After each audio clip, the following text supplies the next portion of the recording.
ఇదొక 99 అనే ప్రగతి ప్రణాళిక అని ఒక పేరు పెట్టుకొని మళ్ళా ప్రజల్లోకి ఇలా కాంగ్రెస్ ప్రభుత్వం మళ్ళీ ఒక పెద్ద మోసం, ఒక ఘోరమైన మోసం చేయడానికి మళ్ళీ ఇలా ప్రజల్లోకి 99 అనే పేరు పెట్టుకొని వస్తుంది. అసలు ఇది ప్రణాళికనా లేకపోతే ఒక లక్కీ లాటరీ లాగా ఆ విధానమా, అసలు ఏం చేసిర్రు అని చెప్పేసి ఈ 99 అనే పేరు మళ్ళీ పెట్టుకొని ప్రజలను మరొక్కసారి మోసం చేయడానికి, కాలయాపన చేయడానికి ఈ సంవత్సరం అంతా కూడా ఇప్పుడు మళ్ళా 19th వస్తే కొత్త సంవత్సరం స్టార్ట్ అవుతుంది, మన తెలుగు ఉగాది సంవత్సరం. అట్లనే రేవంత్ రెడ్డి గారు చేసినటువంటి, కాంగ్రెస్ ప్రభుత్వం చేసినటువంటి మోసాలను కప్పిపుచ్చుకోవడానికి, ప్రజల యొక్క దృష్టి మరల్చడానికి మరొకసారి 99 ఆఫర్ పెట్టినట్టుగా అనిపిస్తుంది తప్ప ఇది ప్రజలకు వనకొచ్చేది ఏం లేదు. ఈ దాదాపు సగం రోజుల పాలన అయిపోయింది, 2.5 సంవత్సరాలు అయిపోయింది. 2.5 సంవత్సరాలలో మీరేం చేసిరో చెప్పండి. ఇలా గతంలోనే ప్రజాపాలన అని చెప్పేసి దరఖాస్తులు తీసుకున్నారు. దాదాపు మన జైత్యాల జిల్లాలో 2 లక్షలకు పైన దరఖాస్తులు తీసుకున్నారు. అవి మరి గ్రామ సభలు పెట్టిరు, అవే చిత్తబుట్టలలో ఉన్నాయా, మరి దానికి ఏమైనా పరిష్కార మార్గం వచ్చిందా?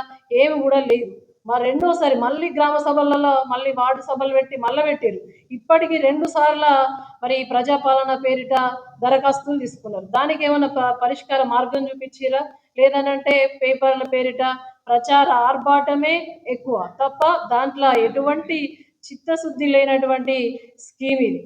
ఎక్కడ ఈ 99 తోటి ఎన్ని రోజులు ఈ ప్రగతి ప్రణాళిక అని చెప్పేసి మోసం చేసుకుంటా ప్రజల్లోకి మీరు వెళ్తారని చెప్పేసి మేము కాంగ్రెస్ ప్రభుత్వంను, రేవంత్ రెడ్డి గారిని, ఇక్కడ ఉన్నటువంటి ఎమ్మెల్యే గారిని కూడా మేము ప్రశ్నిస్తా ఉన్నాం. ఇవాళ ఒరిజినల్ కాంగ్రెస్ వాళ్ళని పక్కకెట్టారు. అక్కడ నుంచి ఇక్కడి వరకు కూడా కాంగ్రెస్ భావజాలం ఉన్న వ్యక్తులను పక్కకెట్టారు. కేవలం టీడీపీ వాళ్ళు మాత్రమే ఇలా రాజ్యం వెళ్తూ ఉన్నారు. బాబు గారి డైరెక్షన్లో మాత్రమే ఇలా తెలంగాణ నడుస్తుంది. అక్కడైనా ఎక్కడైనా కూడా ఇలా ఒరిజినల్ వాళ్ళని పక్కకు నెట్టారు.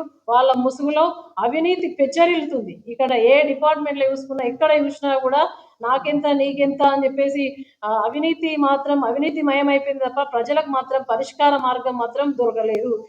మంచి రోజులు అయిపోతాయి, మళ్ళీ 12కు మళ్ళీ ఉగాది తర్వాత ఉంటాయి. ముఖ్యమంత్రి గారికి తులం బంగారం దొరుకుతలేదా? వట్టిగా కేవలం అబద్ధాలు చెప్తే ప్రజలు ఓట్లేసిరు, గద్దెనెక్కిరు. మళ్ళీ ఈ 99 రోజులు కూడా ఒక కాలయాపన చేయాలి, మళ్ళా ప్రజల దృష్టి మరల్చాలి అని చెప్పేసి చేస్తున్న మోసాన్ని, ఈ ఘోరమైన మోసాన్ని ప్రజలు ఎప్పటికప్పటికి కూడా గమనిస్తూ ఉన్నారు.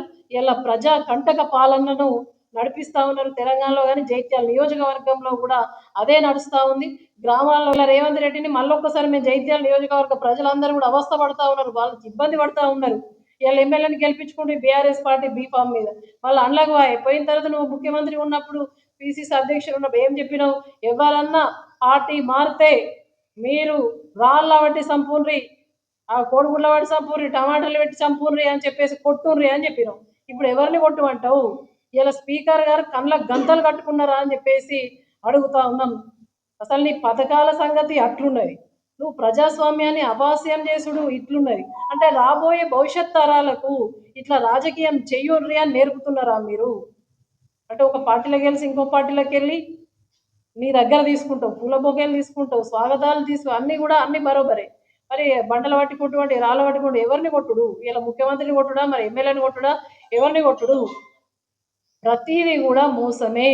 ఇవాళ మేమందరం కూడా బీఆర్ఎస్ పార్టీ పక్షాన 99 ప్రణాళిక అనేది దేనికోసం పెట్టినో ఇది ఒక మోసమే. 99 ప్రణాళిక అనేది పూర్తిగా కూడా ప్రజలను మళ్ళా మభ్యపెట్టడానికి చేస్తున్నటువంటి ప్రచార పర్వం తప్ప దీంట్లో ఎటువంటి చిత్తశుద్ధి లేనటువంటి స్కీమ్ అని చెప్పేసి మేము తెలియజేస్తా ఉన్నాం.